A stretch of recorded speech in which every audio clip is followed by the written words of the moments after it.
I thank you very much for tuning in to That Will Never Work podcast. What happens when success looks right on paper, but feels wrong in your spirit? Well, today's guest, Corey Dissin, left a long standing, lucrative role as a production company VP to pursue coaching, and his story challenges everything we might think we're supposed to cling on to in order to feel safe. Let's talk about it right after this. Educate, empower, enable, impact. Thank you for tuning in to That Will Never Work, an award-winning podcast where we share inspiring information and personal experiences related to business and the entrepreneurial journey from those who are leaders in their respective field. Now, here's your host, author and business coach, Maurice. All right, everybody, I want you to strap in because you got two Philly guys on the microphone today. So I want you to understand that Corey represents the moment many of us as professionals we reach, but rarely talk about, and when achievement no longer feels fulfilling and identity demands our evolution, for our growth. And so, Corey, when did you first realize that staying successful was costing you more than leaving ever could? Well, first, Maurice, thank you for having me. It's an honor to share the stream with you. And to answer your question, there were two moving circumstances that intersected, that I knew that were going to intersect, that propelled me, that compelled me to say, hey, man, you got a pretty cushy gig, but this ain't going to work no more. And I'll tell you what those two things were. The first you have to understand is I ran a major broadcast production company based in the Philadelphia market. We were international. I've been there since 1993. Mm-hmm. We're talking now, this is 2016, 2017, when I started to have this realization. I was top of the food chain. I was Michael Jordan on the team. I mean, I wasn't Jerry Reinsdorf, but I was Jordan. That was my squad. You know what I mean? And I was the face. I was the voice of the company. I made a ridiculous living. I had the big house, the cars. I had every material advantage you could think of. I made my own schedule. Mm-hmm. It was great. I had a great staff. The ownership of the company, treated me very fairly. I didn't have much to complain about, but there was no more upward mobility for me. It was either buy the company, which I really didn't want that responsibility, to be honest with you. I enjoyed playing on the court. And I didn't want to be in the front office, if that made sense. And so it was either buy the company or find something else. Mm-hmm. And I knew that I wasn't going to retire from this place. I'd been there since I was 19 years old. Right. Here I am in my mid to late 40s. I took that thing about as far as it could go. It was still doing fine, making a lot of money. So I had that going on, this feeling of unfulfillment. Mm-hmm. And then at the same time, my youngest son, who you and I chatted earlier, attended Malvern Prep in the Philadelphia area, was a star student athlete for them. And we knew from the time he was about 14 or 15, he was a highly recruited baseball player. He was getting seen by Division I colleges. He was getting the tires kicked on him by pro teams. There was an opportunity for him to get drafted out of high school. We refused the offer at the time. So I knew when he was like a sophomore in high school that by the time he graduated high school in the summer of 2020, that he was either going to be attending a school or playing for a professional organization, which would not be in my zip code. Mm-hmm. Mm-hmm. And I'll be damned if I was not going to see every game. Mm-hmm. So I needed to think of something that could continue to generate revenue, something that could fulfill me, and something that I didn't need to be chained to a zip code or a brick and mortar building. What could I do to check all of these boxes? Mm-hmm. And that's where this idea of, hey, maybe I could do some online coaching because I happened to start kicking around with LinkedIn, and I see these talking heads, and and they're pointing their finger and they're giving advice, and some of them are these stuffed shirt academic types that, as you can tell, are not my cup of tea. Right, right. And then there's some other folks that had some different energy and charisma and moxie that I kind of thought were cool. Mm-hmm. And there was one guy in particular that I said, man, I can do that. I can do what he's doing. So you know what I did? I sent him a message. I said, hey, man, can I pick your brain for a second? Right. And this is a guy who was a published author. He had a massive following, was making a king's ransom in the coaching space already. And he gave little old me a chance to chat with him on the phone. And I said to him, I said, hey, man, if I could be half as successful as you, I'll be pretty damn happy. And then he said something to me which changed my life. It hit me in the head like a ball peen hammer. He said, Corey, you are what you say you are. I was like, whoa, that was deep, man. So from that moment, I started conducting myself as if I already was the online coach before I even had a business. I didn't even know it was going to be called. I didn't know exactly what I was going to do. But to kind of tie it all together, my business was creating commercials and content and doing video and audio production all over the country for advertisers large and small. And I figured, what could I do that wouldn't conflict with that? Because everybody told me, Corey, go be an agent, go be a talent manager. You know all these people anyway. You'll get them business, blah, blah, blah. But you know what? If I did that, that was going to take food off the table of people that I hired and trained. Right. And look, I'm pretty shrewd businessman, but I ain't a jerk. So I said, what could I do that can kind of run alongside of that and not conflict with it? And that was teaching voiceover talent, actors and actresses, how to market themselves, because they weren't doing a very good job of it. I was the guy on the other end of the desk that I was getting all of their submissions. Hey, hire me. Hey, put me on your roster. Hey, let me sign a contract with you. So I knew all the tricks. Plus I was selling talent services all over the world anyway. So I had the pedigree to do it. Right. So that's what I started doing. I started reaching out to talent and go, hey, let me teach you how to market yourself. And then 2 turned into 4, 4 turned into 8, 8 turned into a dozen. And by the summer of 2020, so here, fast forwarding, I'm ramping this little business up. I was making the same amount of money coaching as I was my full-time salary. So in July of 2020, I informed the owner that I'm no longer available to run your production company unless you want me to run it remotely. And he wasn't a big fan of that, let's just say. And I left, and then I cut the cord, and I've been making 100% of my income on that since, and been living semi-retired for the last 5 years. So Corey, I believe that you come from a pretty old school mindset, right? Yes. Philly, family coming from Philly, South Philly, to be a little more exact in some cases. And, some of us have this generational thing where you have to be at your job for 30 years, right? 40 years, you got to retire from it, and Corey, you were doing that. You was on that path, right? Yes, sir. And and on top of that, you were pretty successful. You were stable, but how does your family respond when you go against the grain? Because a lot of us, we would not have that type of support, especially in that space where because again, so those of you who, I want you to go back to listen to Corey's story. Not only was he at this job, he was with some mentors. There were some people that he was looking up to that he really wanted to be in his career. I'm not going to tell the story. Let Corey tell the story, right? But because you were the appearance that you were living your dream job, right? Why would you want to leave that for something that doesn't appear to be stable and just out the clear blue? So there's a 2-part answer to your question, because you actually asked 2 questions. Did I get support, and why did I do it? Right. So I'll do the why did I do it first.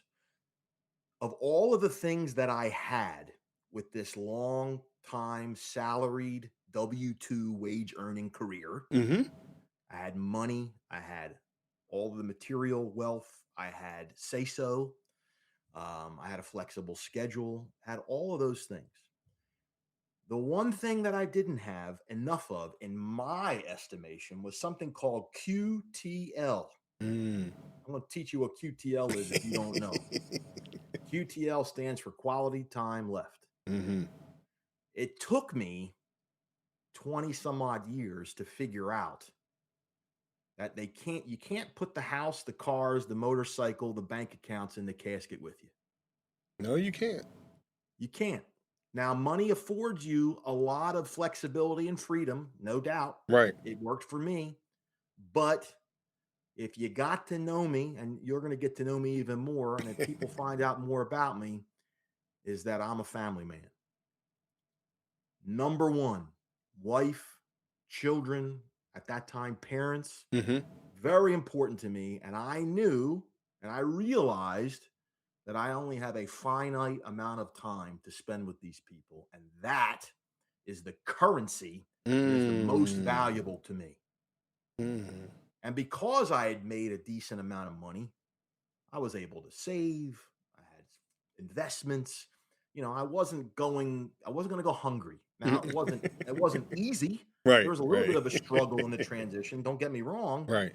But I don't do anything half-cocked. I had this thing planned out, let me tell you. I mean, I joke and I talk and I teach about something called a Shawshank plan, using the Shawshank Redemption as the reference. Right. Meaning you got to keep your head down and your mouth shut, and you got to chip away at that wall. And if it takes 17 years to break through the other side, and if you have to crawl through 500 yards of sewage to get to your freedom, you got to be willing to do it. And that's what I did for myself. Keep in mind, I started this odyssey 2016, 2017. I didn't cut the cord till 2020. So 3.5 years of me doing things in the off hours I wasn't working for the full-time company. Weekends, nights, early mornings, lunch breaks, commutes. I was doing it everywhere I could squeeze it in to build this thing. And so that's number one. I wanted to have time with my family and I've had it every day. I wake up, have coffee with my wife. I can fly all over the world to see my children whenever I want. I don't ask permission. I don't have to ask for time off. I just do it. That's and this segues into the next part of your question about because I'm independent minded, as you might could tell. That was bred into me by my parents. Be self-reliant, be independent, and they've always recognized that I'm very goal-oriented. I'm addicted to accomplishment and achievement, and I'm always have a mission. So when I first told my parents that hey, this is what I'm going to do, their initial instinct was, are you going to be able to pay your bills? Right. Which is fair, a typical parent answer. Right. And then, when we took out and examined all the brass tacks and they understood that I had some things set up ahead of time, they said, okay, they get it.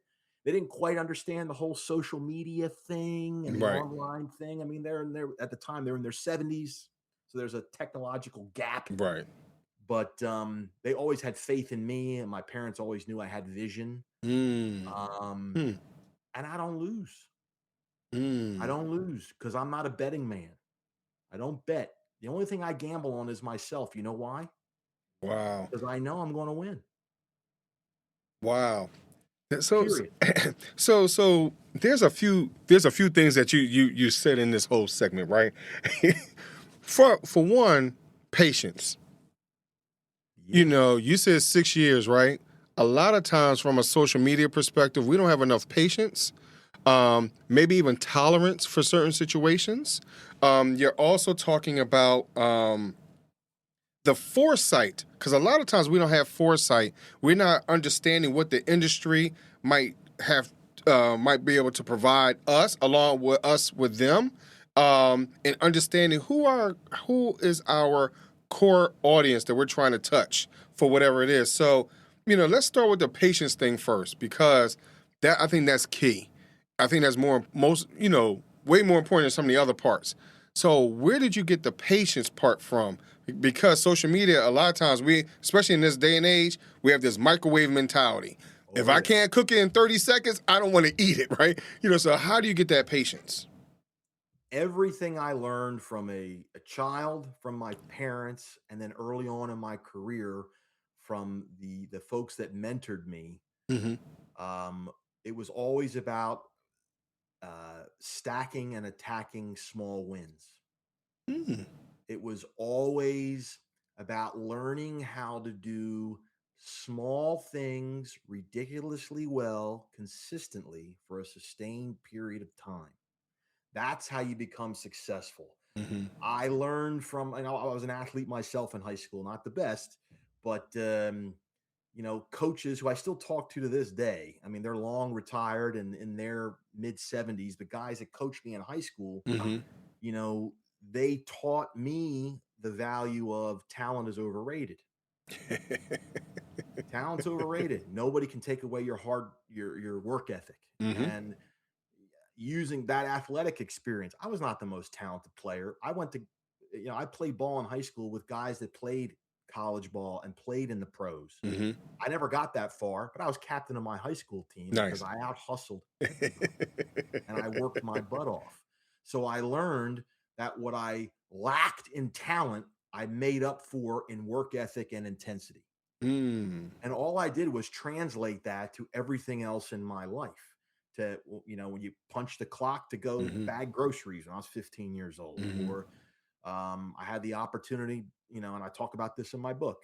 I had the opportunity to get involved in community television when I was 14 years old. Right. By the time I was 15, I was directing my own shows, Mm-hmm.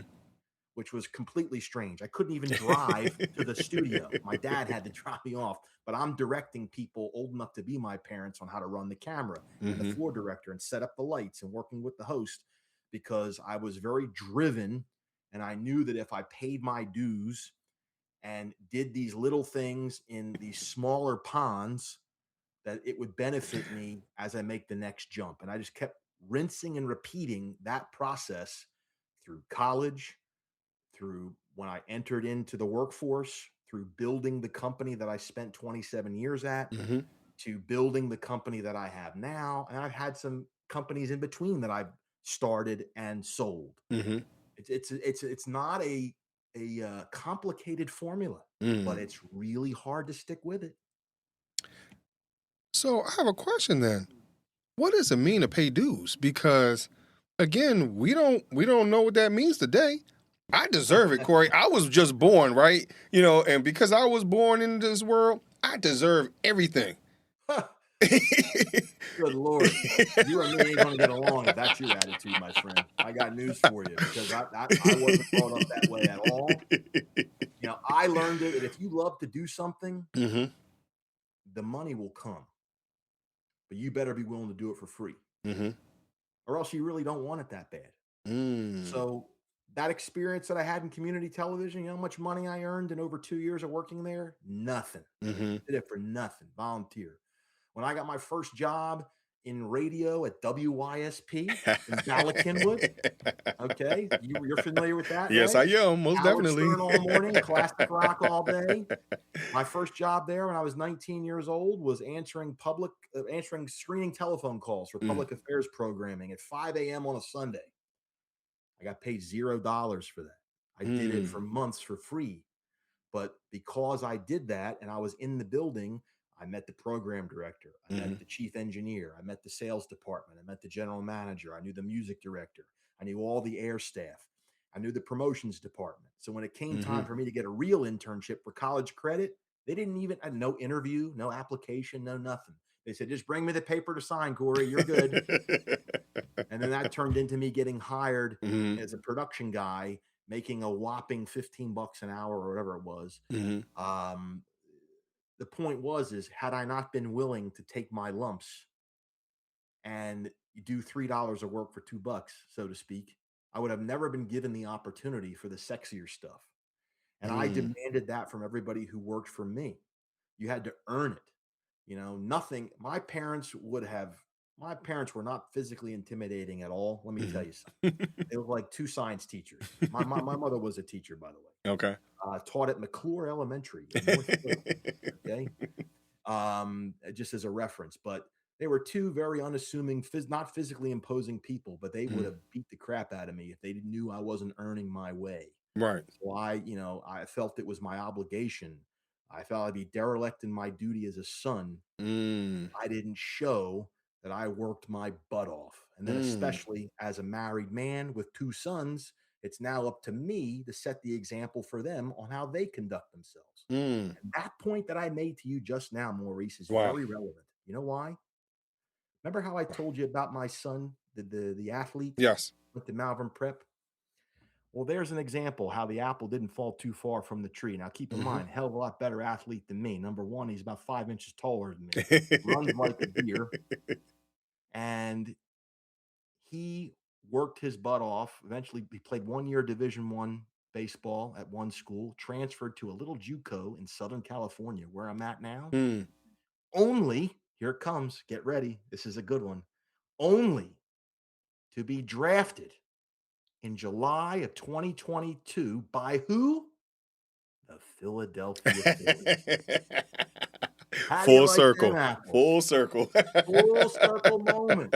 And now he's had to implement all of that work ethic because he's in the big leagues. He's not Mm. playing major league right now. He's in the minors, but Right. he's in everyone there's King Kong. Mhm. There's no more. It's not like high school ball or little league where you got 2 guys that are awesome. Everybody else is eh. Right. Everyone there's a stud. Right. So the way he is creating separation for himself, he's not the hottest prospect that they have. There are Mm. guys that get way more limelight and they're much more talented than him, but he's been able to keep his career going, knock on wood, for Right. 5 years now because he outworks everybody. But see, I think that's something. So we're going to use the Philadelphia idea, right? So what is Philadelphia? A blue collar town, right? Hard hat vibe, and Real so short. and so that type of attitude, that type of work ethic, we Philadelphians, we pride ourselves on. 100%. Right? Especially those of us that are in Gen X, like that's just who we are, right?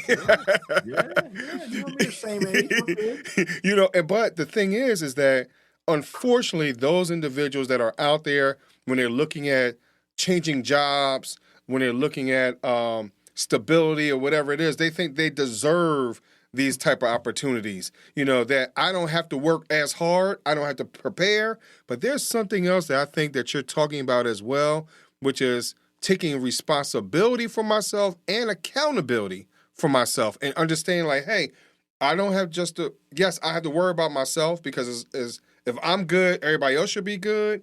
But at the same time, I do have a level of accountability for those that are around me and not just family, because something else that if you listen to Corey's information, he don't not just worry about himself, but he's also worried about those that work with him and for him as well, because that's family and that's your community. So I think those are some of the things that people don't understand today, that I have a level of responsibility and accountability to my brother and my sister. I spend the most time with my clients trying to untie that knot. No matter what they come to me for coaching about, Right. marketing, life, high performance, whatever it is, it's inevitably there's some hiccup there in the DNA or in the everyday routine that Mhm. needs to be fixed, because whether it's they feel like they have something coming to them, or whether they're not organized, or whether they don't understand their whole lives, they think that their level of working hard is working hard until they're shown what working hard really is Right. Right. and what the expectation is. Um, yeah, a lot of it's in the culture. I mean, you can tap a button on your phone and order food, a room, a car, a plane ticket, whatever you want anymore. And no one understands the analog way of life anymore. What's a Yellow Pages? Yellow Pages, encyclopedia. We had Britannica, brother. You I and know, me. We right? didn't have no Google. No, We we got didn't. stuck looking at books and making photocopies Yep. with a Xerox machine. You know what I'm saying? Right. Yep. And Yep. everyone else is like, you type in a search term, and now you got AI and Chat Right. GPT, which is accelerating all of that. And it's just look, we're kind of drifting into a new area here, but in response to what you said, the level of accountability, responsibility, thought, and Mm-hmm. attention is Mm-hmm. way off base Right. anymore. So yeah, maybe I'm old school and still banging that ancient drum. But some things, They don't never change. you can't change that. Like It's some a things change. always work, Right. always work. And look, all I can do is talk to folks about what I have proof works. Mm-hmm. What I teach, I didn't read. I didn't go to some class or some seminar or read a book about it. I lived it. Right. I lived it. I can prove it. I am walking, talking proof that how I do stuff works. Mm-hmm. Period. Right. There's no debate. You can't even say, well, I don't think that'll work. I'm like, look at me. Right. Pay attention. I'm going to show you what just happened. Because I'm of the old school. Let me rephrase that. I am of the thought Mm-hmm. that if I can do it, you can do it. Mm-hmm. Because I don't think I'm that special. Other people tell me I'm that special. I don't think I'm that special. I think I'm a regular guy, just like you and me are the same. Right. I just implemented and took relentless action more than most. Mm-hmm. Now, I want y'all to understand though, Corey does have some college education. True, I do. I got my bachelor's. Yes, I can't remember a damn thing I learned there, but I did get it. I have the certificate packed away somewhere. But I think you bring up a great point because a lot of times we do not put enough value on our experience. We have a lot of book smart individuals and we have a lot of AI smart individuals, but not really, hey, I've been through the trenches and I am proven throughout my life that I have achieved all these things, like you said, just from hard work. And also putting myself in the room with those people that are smarter than me as well, where I can glean from them and I can learn tricks of the trade, whatever it might be. Because sometimes you need the hands-on experience more than you need the book experience. Well, I'm going to tell you something that you probably know, especially as your days walking around in Winfield or on Monument Avenue. There's something where you and me come from. It's called street cred. Yes. That's in short supply anymore. Mm-hmm. And people don't even understand what that means anymore. It's not a thug thing or a tough guy thing. Mm-mm. It's about knowing how to think on your feet, Right. knowing how to have instinct, knowing how to show confidence, chin up, chest out, Mm-hmm. having the right vibe, having Right. confidence. There is a severe drought of those things in this world. And quite frankly, that's part of the reason why I'm able to have a business, because I try to bleed that stuff out and pass it around. What you don't have, I'll give you. Mm-hmm. And then another Philly thing is I got your back. Now, some of that is a physical thing. I'm not a small man, and I've been around, I can assure you. But a lot of that is attitude. Right. Because even though I am, not the highestly educated man, I have gone toe to toe with people that have a lot of big initials and suffixes after their name and many commas in their salary that I don't have. Mm-hmm. But when I walk in there, they know I'm in charge. Mm-hmm. And it's because of that, I try to help people and pump them up full of the same energy so that they can have the same opportunity to create success for themselves that same way, simply by being confident. There's talking about old things. The old expression, walk in like you own the place. That works all the time.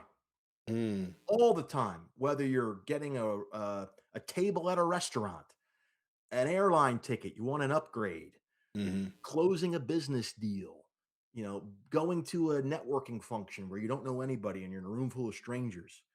If you're a wallflower, if you're weak, people seize upon that. Right. If you're strong and you stand tall and you shake hands like that person is falling off a cliff, they will understand the type of man, and I don't mean male or female, I mean masculinity. They will understand that you mean business. So, Corey, man, I appreciate you coming on the show. And for those individuals that are unsure of themselves in that space, where can they find you and talk to you about that? Well, I joke, if you Google my name and you can't find me, I'm the biggest BSer you ever met. But it's CoreyDissin.com. That's the hub. I'm on the socials. I really drink the LinkedIn Kool-Aid. So if you like LinkedIn, I'm on there all the time. That's my slot machine. Okay. I enjoy that a lot. But yeah, I mean, I'm on the gram and Facebook, and I'm a new TikToker, just playing around on there. But CoreyDissin.com will take you anywhere. Google me, find me, yell out your window. Chances are I'll answer you back. Now, before I let you go, Corey, I have a question. My would you rather question, right? Use your imagination. No right or wrong answer. Would you rather choose 3 doors or a fork in the road? My default answer is probably the 3 doors. Okay. Simply because it gives me more chances. Okay. Fork in the road, you have 2. 3 doors, I have 3. Now, not knowing what are behind those doors might influence that decision. It's just like not knowing what's at the end of either road too. Right. But if someone gave me a hint and said, "Hey, these are your choice. These are what's behind each." It's not like Monty Hall and Let's Make a Deal. But right. It's another old reference. But I'm really dating myself here. But if I knew what was behind each door, that would make it even better. But blind taste test, I'm going with the 3 doors. So, because I said think outside the box, use your imagination. Are your doors glass? Are they acrylic? Could you see through them? I mean, if I could see through them, that would certainly influence my decision because I'd have at least a hint at what's behind each one. But like I said, if it was a steel door with no window, knowing if I had 3 doors or 2 roads, not knowing which path, I'd probably go for the 3 doors just because I'd have more options. Okay. So that's what someone had, one of my previous guests. They said that the doors were glass. They already knew. One guest said the doors were already open. It was their doors. They opened them already. Yeah, I mean, I would counter that and say, even if they were locked, I'd kick them in. Right. If I wanted to get in that door, I'd figure out. I mean, that's been the story of my life. 'Cause not every door there hasn't been a concierge waiting there, opening the door saying, "This way, Mr. Dissin." Yeah. I always had to push through a little harder. Right. Yeah. And I think that gives our listeners an idea of how you approach any challenge, any ideas, whether they're new, old, traditions, habits, whatever it might be. I think that type of answer gives an idea of how you operate and how you approach the next day, the next obstacle, or whatever it might be. And I appreciate you sharing that today. Maurice, it's been a pleasure. My only regret is that we're done already. Yeah, man, we've been 33 minutes. Dude, I'm having too much fun, man. We can keep going. That's my only complaint, my man. No, but I appreciate you coming on. I had fun. This was fun. This was easy. I'm glad. My pleasure. Let's do it again soon. Yes, sir. And I thank y'all very much for listening to That Will Nevr Work podcast. Of course, I have to leave you with a challenge. So ask yourself, what staying is currently costing you emotionally or mentally in your current situation? And write down one truth that you've been avoiding because it might require change. I thank y'all very much for listening today, and I'll talk to you just a little bit later. Thanks for listening. Follow Maurice Chisholm on social media to stay connected and check back weekly for new episodes. Until next time, that will never work. Or will it?